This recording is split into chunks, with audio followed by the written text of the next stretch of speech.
अब देखिए, लोकसभा चुनाव की उल्टी गिनती शुरू हो चुकी है। बीजेपी के बाद कांग्रेस कैंडिडेट की पहली लिस्ट भी डिक्लेयर कर चुकी है। दोनों ओर से हर समीकरण को सुलझाने की कोशिश हो रही है। इन सब के बीच प्रधानमंत्री मोदी ने महादेव और महिलाओं के आसरे सियासी तौर पर एक बड़े वोट बैंक को साधने की कोशिश की है। वो दिल्ली में कार्यक्रम में शामिल हुए और शिवरात्रि का जिक्र करते हुए काशी का नाम लिया। साथ ही सत्ता में सशक्त वापसी का दावा भी किया। तो सवाल है, इस बार वाराणसी का मूड क्या है? काशी के मुसलमानों के मन में क्या चल रहा है? और इसे जानने के लिए एबीपी न्यूज की टीम वाराणसी पहुंची। प्रधानमंत्री के लोकसभा क्षेत्र में मोदी फैक्टर कितना इसका असर है, उसे जानने के लिए देखिए एबीपी न्यूज के रिपोर्टर श्रीनिवास की रिपोर्ट।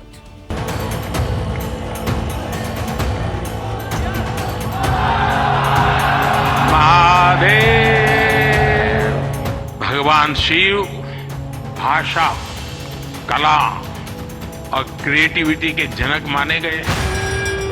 सिंहनाद बजावत गावत लटक रही बगली झोला भोला, डिमिक डिमिक डमरू कर बाजे, प्रेम मगन नाचे भोला। हमारे शिव नटराज है। शिव के डमरू से माहेश्वर सूत्र प्रकट हुए हैं। शिव का तांडव लय और सृजन की नींव रखता है।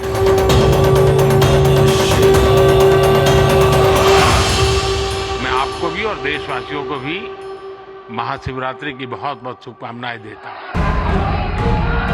महाशिवरात्रि के उपलक्ष्य पर जब देवाधिदेव महादेव की सृजनता की व्याख्या कर रहे थे हिंदुस्तान के प्रधान, तब सामने देश के क्रिएटिव नौजवानों की फौज बैठी हुई थी। सोशल मीडिया के कंटेंट क्रिएटर्स की मेहनत को सम्मानित करते हुए प्रधानमंत्री मोदी ने कुछ यूं काशी का जिक्र किया। मेरे काशी में तो शिव जी के बिना कुछ नहीं चलता है।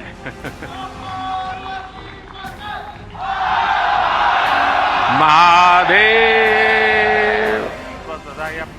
बाबा विश्वनाथ का नाम लेकर कंटेंट क्रिएटर्स के सामने प्रधानमंत्री मोदी ने एक ऐसी बड़ी भविष्यवाणी की जिसका सीधा संकेत सत्ता में वापसी को लेकर है। अगले कुछ दिनों में लोकसभा के चुनाव होने जा रहे हैं। आप ये मत सोचिए कि आज का ये इवेंट इसके लिए है।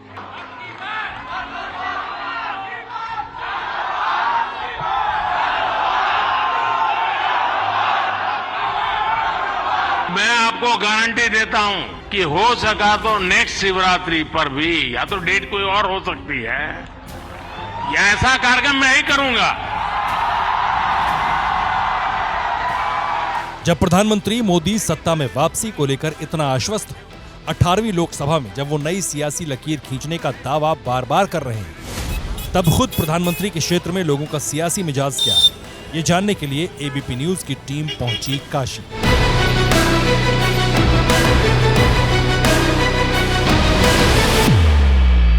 काशी जहां अविनाशी का वास है, जहां कंकड़ कंकड़ में शंकर मौजूद हैं, जो सियासी तौर पे प्रधानमंत्री मोदी का संसदीय क्षेत्र है, जहां 10 सालों से वो लगातार सांसद हैं। जब प्रधानमंत्री नरेंद्र मोदी क्रिएटिव युवाओं से बात कर रहे थे तो उन्होंने महादेव का जिक्र किया और फौरन हम बंगाल से चल पड़े महादेव की नगरी वाराणसी की ओर, ये समझने के लिए कि आखिर महादेव की नगरी में यहाँ के मतदाताओं का सियासी रुझान क्या है और मुसलमानों के बीच मोदी फैक्टर का कितना है असर।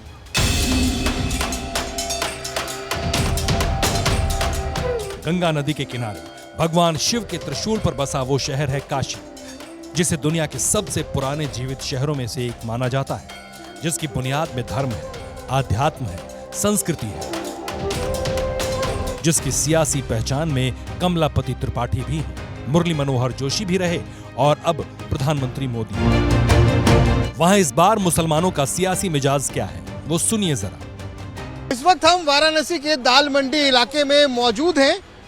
यहाँ तमाम लोग हैं, इनसे जानते हैं कि भैया क्या हाल चल रहा है बनारस का। ठीक चल रहा है साहब, चकाचक है साहब, एक नंबर चल रहा है। ये बताइए, 2 बार से मोदी जी आपके प्रधानमंत्री हैं, कैसा लग रहा है बनारस? साहब एक नंबर लग रहा है साहब, अच्छा है, काम अब हुआ है? हाँ एक नंबर हो रहा है काम। फिर तीसरी बार आ रहे हैं अब फिर तीसरी बार आएंगे, फिर होगा काम। क्या नाम है आपका? साहिल खान। शाम्स ताहिर खान। हाँ। एक पत्रकार। तो ये बताइए ताहिर खान साहब, आपको क्या लग रहा है कि बनारस मोदी जी के अंदर में ठीक है या फिर कुछ होना चाहिए? सब ठीक है और भी कुछ होना चाहिए, हो भी रहा है उसे भी। मिराज साहब, आप कह रहे हैं कि प्रधानमंत्री सांसद है, लेकिन यहाँ फिर देखिए अयोध्या के बाद अब ज्ञान व्यापी और क्या क्या हो रहा है। देखिए ये सब जो है ये सब कोर्ट के मसले हैं। कोर्ट के मसले तो कोर्ट ही जानते हैं, उसके बारे में तो मुझे बहुत सारा विशेष ज्ञान नहीं है। जितना बेहतरीन काम मोदी जी कर रहे कोई नहीं कर रहा है। जैसे क्या कर दिए? मोदी जी का काम है, खाली हिंदू मुस्लिम ना करे, काम बहुत अच्छा उनका है। हाँ, खाली हिंदू मुस्लिम ना करे, इससे बड़ा कोई सरकार नहीं है। प्रधानमंत्री विश्व गुरु हैं। ये तो हमें ना मालूम। नहीं, ये पता होना चाहिए आपको। प्रधानमंत्री हमारे विश्व गुरु हैं और हमें फख्र है अपने प्रधानमंत्री के ऊपर में कि विश्व में सबसे बेहतर प्रधानमंत्री है तो माननीय नरेंद्र मोदी जी हैं। हम तो चाह रहे हैं अब की इस बार जो इलेक्शन आए वोट पड़े मोदी जी को, सारे मुसलमान इतना वोट दे दे कि बनारस का इतिहास रच जाए। कोई पार्टी सब बेकार है। मोदी जी को इतना वोट दे दे कि अगर 25 लाख की आबादी बनारस में है, 15 लाख वोट अगर पड़ रहा है तो सिर्फ मोदी जी को पड़ जाए, कोई है ही नहीं। क्या लग रहा है आपको चुनाव में इस बार अब मोदी जी, आप लोग इसमें कोई शक है क्या मोदी जी के निकलने में? आप चाहते हैं कि मोदी जी फिर आए? नहीं, हमारे चाहने से प्रधानमंत्री के रूप में जो मतलब जो माहौल है जो उसके हिसाब से हम बता रहे हैं कि इनके लिए तो कोई खतरे वाली कोई बात ही नहीं है। नहीं, हम तो प्रधानमंत्री की बात कर रहे हैं। जी प्रधानमंत्री, इनमें क्या शक है? आपको जुबैर भाई को मोदी जी पसंद है? बिल्कुल पसंद है मोदी जी मुझे। अखिलेश भैया को आप हार्ट अटैक कराएंगे? अरे अखिलेश भैया को अपनी जगह है, मोदी जी अपनी जगह है। ये सांसद की मैं बात कर रहा हूँ। के लिए ना है, वो केंद्र के दिल्ली के लिए थोड़ी ना है। क्या नाम है आपका? मोहम्मद हसीन। क्या कह रहे थे? हम कह रहे थे कि मोदी और योगी खाली सिर्फ अपनी किताब से एक चीज हटाते हैं, जो फिरका परस्ती का जो थोड़ा सा जो है वो है, तो उससे बढ़िया कोई नेता ही नहीं है। क्या मोदी जी और योगी जी बहुत अच्छी सरकार चला रहे हैं, इसमें कोई दो राय नहीं है। दंगा फसाद ये सब से आदमी एकदम मुक्त है। 1 अरब 40 करोड़ आबादी, पूरा उनका परिवार, तो हम परिवार से अलग कैसे हैं? आप भी परिवार हैं? क्यों नहीं भाई, देश के अगर नागरिक हम हैं, हिंदुस्तान के नागरिक हैं, हिंदुस्तान में रहते तो मोदी जी के परिवार के हम नहीं है, आप नहीं है। क्या ये कह रहे हैं मोदी जी के परिवार हैं? जाहिर सी बात है। क्यों नहीं है? आप भी परिवार हैं? जी हाँ, हम लोग हैं। भैया राजा है तो राजा के हम प्रजा ही ना है। प्रजा क्या होता है? प्रजा का मतलब हमारा परिवार। अरे लोकतंत्र है यहाँ, कोई दिक्कत नहीं है। राजतंत्र थोड़ा है कि राजा को आदमी राजतंत्र में बैठा है किस लिए? आपको मोदी जी सही लग रहे हैं? एकदम बिल्कुल फिट है। हिंदुओं की तीर्थ स्थली कहे जाने वाले जिस बनारस के मुसलमान अपने मन की बात कह रहे थे, वहां का सामाजिक समीकरण समझिए जरा। वाराणसी लोकसभा क्षेत्र में मुस्लिम वोटर्स की तादाद 2.5 लाख है। 2 लाख के आसपास ब्राह्मण वोटर्स हैं। इसके अलावा यहां लगभग 2 लाख कुर्मी और 1.5 लाख भूमियार वोटर्स भी हैं। यादव 1 लाख, राजपूत 70,000 और बनिया 2 लाख वोटर हैं। वैश्य, यादव और मुस्लिम वोटरों की तादाद जिस बनारस में निर्णायक है, वहां इस बार क्या मिजाज है, सुनिए। महादेव की नगरी काशी, जहां के सांसद हैं खुद प्रधानमंत्री मोदी, तो आज महादेव की काशी में जानेंगे यहां के मुसलमानों से कि आखिर आने वाले चुनाव में उनके लिए अहम मुद्दे क्या होंगे। क्या यहां के मुसलमान मोदी के विकास कार्यों से प्रसन्न हैं या फिर मामला मुद्दा कुछ और है? तो आइए शुरू करते हैं। भैया नमस्कार। महादेव की नगरी, महादेव, मोदी और मुसलमान, कैसा चल रहा है ये तीनों? देखिए कैसा चल रहा है, मोदी जी के बारे में तो मैं यही कहूँगा जितना हम लोगों ने सोचा उससे कहीं ज्यादा दिया। इतना विकास हुआ कि पहले हम लोग भी और भी शासन आया और भी सरकार थी, इतना विकास हम लोग नहीं देखे। बनारस के लोग कभी नहीं सोचे थे कि 24 घंटा बिजली मिलेगी। बनारस के लोग कभी सोचे थे कि हमको रिंग रोड मिलेगी। बनारस के लोग कभी नहीं सोचे थे कि हमको 3 रेलवे स्टेशन मिलेगा। बनारस के लोगों ने कभी नहीं सोचा था कि यहाँ से लखनऊ, यहाँ से बलिया, यहाँ से गाजीपुर की रोड भी मिलेगी। तो यहाँ पर रोपवे दे दिया, इतना कुछ दे दिया कि पूछिए मत। क्या विकास सिर्फ काम है, ये बताइए? और क्या सब काम? बुनकरों का पूछिए हाल क्या है, आप बताइए ना, इसीलिए तो बुनकर कॉलोनी में आए। तो बुनकर का हाल समझ लीजिए कि बहुत बेहाल है। मोदी जी ने जो किया है, खाली ये व्यवस्था के लिए काम किया है। उन्होंने बुनकर के लिए जो है कुछ नहीं किया है, कुछ भी नहीं किया, 1% काम नहीं किया है, जो कि बुनकर आज हालात से परेशान है। ये मुद्दा बन जाएगा चुनाव में? अब मुद्दा ये बनेगा नहीं, हम ये नहीं कह रहे ये मुद्दा बनेगा। तो वोट करने के लिए कुछ मुद्दा तो होगा ना, कि ऐसे ही जाके वोट करें? अरे मोदी जी तो आ ही रहे हैं, मोदी जी तो आ ही रहे हैं। अरे तो मोदी जी आपके वोट देने के बाद ही आए पूरे, अरे यार मोदी जी को हर हाल में मोदी जी आ रहे हैं। तो अब तो फिर नई सरकार चुनने का वक्त आ गया। चुनने का वक्त आ गया, लेकिन मोदी जी आएंगे, मोदी जी आएंगे। मैंने प्रसन्न भी नहीं है मोदी जी। हम तो ये कह रहे हैं कि मोदी जी ये करे कि जो कारोबार है, बुनकर जो परेशान है, हालात दीजिएगा वोट। है, बिल्कुल करेंगे, बिल्कुल वोट करेंगे। आज जितनी भी योजना आती है हर मुसलमान को मिलती है, हिंदू को मिलती है, सारे संप्रदाय को मिलती है। ये कहा जा रहा है कि भाजपा के शासन में भैया मुसलमानों को टारगेट किया जाता है। नहीं, कहीं ऐसा नहीं है, ये सब एक हुआ है। और दूसरी बात ये कि विपक्ष के बहकावे में ये सब एक मिशन है, ये ऐसा कोई नहीं है। आप चलिए हमारे साथ, कहीं भी चलिए, कहीं भी खड़े होकर हम लोग बात करते हैं, कहीं ऐसा कोई बात विवाद नहीं है। पहले अयोध्या चल रहा था, अब देखिए आपके काशी पे नजर आ गई। देखिए वो विवाद, वो मामला अलग है। यहाँ देश की बात है, विकास की बात है। 2014 में पहली बार नरेंद्र मोदी गुजरात से बनारस आए थे चुनाव लड़ने के लिए। 10 सालों में वाराणसी की पहचान में प्रधानमंत्री का क्षेत्र भी जुड़ गया है। इसका कितना फायदा होगा वो भी जानिए। सड़कों का विकास हुआ, रेलवे स्टेशन और एयरपोर्ट का विस्तार हुआ, अस्पतालों का निर्माण और विस्तार हुआ, स्कूल और कॉलेज बनाए गए, और सबसे अहम ये कि ऐसा काशी विश्वनाथ कॉरिडोर बना जिसने बनारस की व्यवस्था ही बदल दी।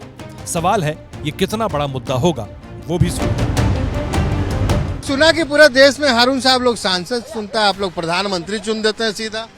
ऐसा है कि जिसको अल्लाह जिताएगा वही जीतेगा। कुछ इशारा हुआ है? कोई इशारा नहीं, देता है खाता। अरे तो इशारा होगा तभी तो जितवाएंगे, जिताने का तो काम आप मोदी जीतेगा और कोई नहीं जीतेगा। कैसे? हम मोदी अच्छा काम करता है, वो जिताया है, वो जाने कहाँ अच्छा कर रहा है कि खराब कर रहा है। लोग कह रहा है बुनकर कॉलोनी में सब परेशान है। एकदम गलत बात है। प्रधानमंत्री ने मोदी अच्छे आदमी है, यहाँ से लड़े आ रहे हैं, काहे जो उनका नहीं जितावा जी। मोदी को क्यों नहीं जिताया जाएगा? मोदी से बढ़िया कौन ठंडा यहाँ आएगा? मोदी एक बार आएंगे तो विकास का कुछ न कुछ प्लान जो तो कुछ घोषित कर देंगे। 10 साल में कितना प्लान दे दिया? अरे जो बदलाव आया बनारस के अंदर मोदी के दौर में नहीं आया कि उसके पहले कभी आया था? एक नाला भी नहीं बनता था।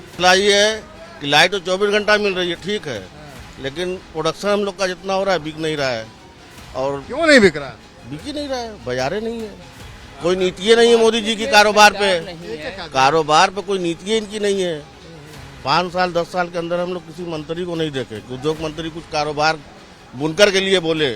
चुनाव में इसी मुद्दे पे वोट करेंगे जी। तो हो गया खेला? कहाँ खेला हो गया? फिर क्या? तो हमारा मुद्दा ही यही है। तो हो सकता है 2-4 रोज में सही हो जाए, आप दिखा देंगे टीवी पे तो कि भाई बुनकर परेशान है। मुद्दे की जो बात है ना, मुद्दे पर अगर बात की जाए अगर बुनकर के लिए, तो बुनकर के लिए हकीकत में बहुत दिक्कत है। फिर प्रधानमंत्री चुन लेंगे? प्रधानमंत्री तो हम चुने ही हैं, वो तो हमारे एरिया के संसद है, हमारे बनारस के। चुनाव का मसला ये है कि 80% मोदी के साथ लोग हैं, तो भाई उन्हीं को वोट देंगे। मोदी तो हर हाल में जीतेंगे, उसको तो कोई दाग नहीं है। मोदी तो जीतेंगे, हर हाल में जीतेंगे।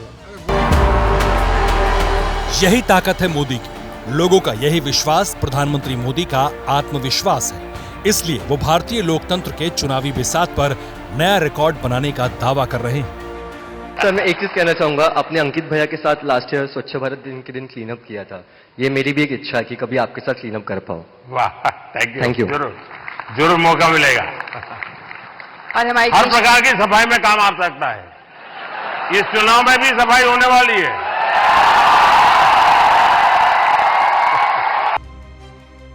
हालांकि प्रधानमंत्री मोदी को सत्ताहीन करने के लिए कांग्रेस पूरा जोर लगा रही है। देश की सबसे पुरानी पार्टी ने भी अपने योद्धाओं की फौज उतार दी है।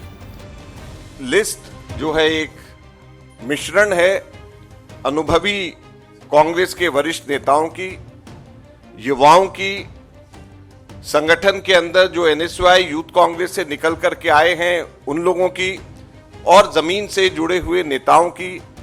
और हमें पूरी उम्मीद है कि कांग्रेस पार्टी जिस प्रकार की गारंटी की घोषणा लोगों के पसंद के हिसाब से हम लोग कर रहे हैं, हमारे कैंडिडेट्स सक्षम हैं कि इन गारंटीज को राहुल गांधी जी के नेतृत्व में, खड़गे जी के नेतृत्व में आगे पूर्ण करें।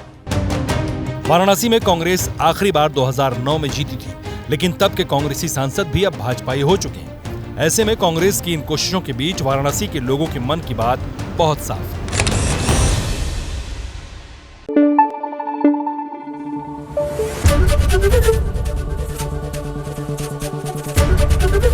एबीपी न्यूज आपको रखे आगे।